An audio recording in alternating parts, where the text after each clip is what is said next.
ऋषि पंचमी के दिन ही हम एक व्रत और रखते हैं, भाई पांचे का। ये व्रत अपने भाइयों की लंबी उम्र के लिए किया जाता है। तो सभी बहनें इस व्रत को रखती है। तो आज मैं आपको उसकी भी कथा सुनाती हूँ। दो बहन भाई थे, माता पिता बचपन में ही मर गए थे। दोनों बहन भाई बहुत प्यार से रहते थे। दोनों बहन भाई बड़े हुए तो दोनों की शादी हो गई। अब माँ बाप तो थे नहीं, तो भाई अपने ससुराल के अंदर घर जमाई रहने लगा। उसकी बहन भी अपने ससुराल चली गई। वो हर वर्ष को भाई पांचे का व्रत रखती थी। उधर भाई और भाभी दोनों अपने पियर में रहने लगे।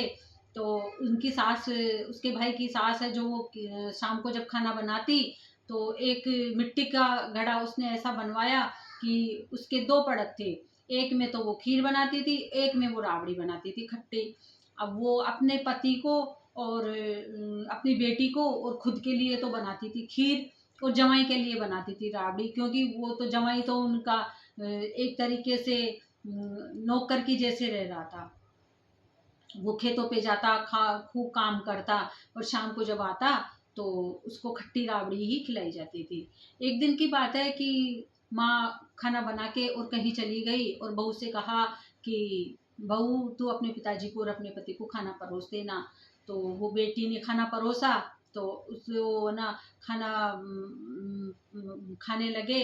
तो पिता की थाली तो उसने अपने पति को दे दी और पति की थाली अपने पिता को दे दी। जब उन दोनों ने खाना खाया तो वो बोले कि उसके पति ने कहा कि आज तो बहुत दिनों के बाद मैंने खीर खाई है। तो वो उसकी लड़की बोली कि क्यों, हमने अपने घर में तो रोज खीर बनती है, हम तो रोज खीर खाते हैं। कि नहीं, मैं तो रोज खट्टी राबड़ी ही खाता हूँ। बेटी के मन में बहुत दुख हुआ। वो दूसरे दिन उसने कहा कि देखे, मैं कल देखूंगी कि मेरी माँ आपको क्या खिलाती है। दूसरे दिन उसकी माँ ने खाना बनाया, वही खट्टी राबड़ी बनाई और एक पड़त में वही खीर बनाई। तो उन्होंने 4 थाली लगाई, 3 थाली में खीर लगाई, एक में उन्होंने खट्टी राबड़ी लगाई।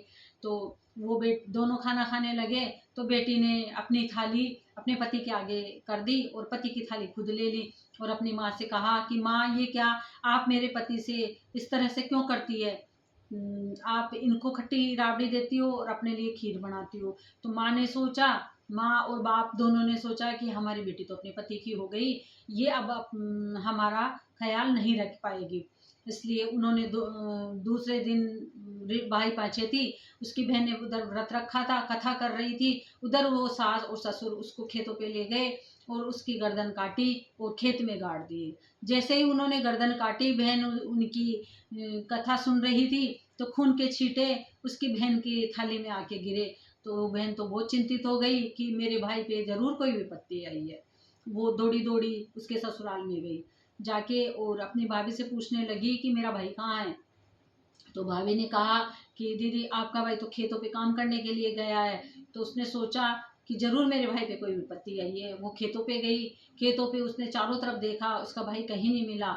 लेकिन जैसे ही वो पेड़ के पास गई जहाँ उनकी मुंडी गाड़ी गई थी, वहां पे उस अपने भाई का पंजा उसे पड़ा हुआ मिला। उसने उस पंजे को उठाया और देखा तो उसके भाई का ही वो पंजा था। वो अपने भाई का पंजा पहचान गई और उसने खड्डा खोदा, अपने भाई को निकाला और वहां से लेके लाई। और वो ऋषि पंचमी उस दिन थी, तो वो ऋषियों की जहाँ पूजा हो रही थी, उसने उस पंचामृत से अपने भाई को नहलाया और प्रार्थना करने लगी कि हे ऋषि देव, मैं बचपन से अपने भाई के लिए व्रत को करती आ रही हूँ।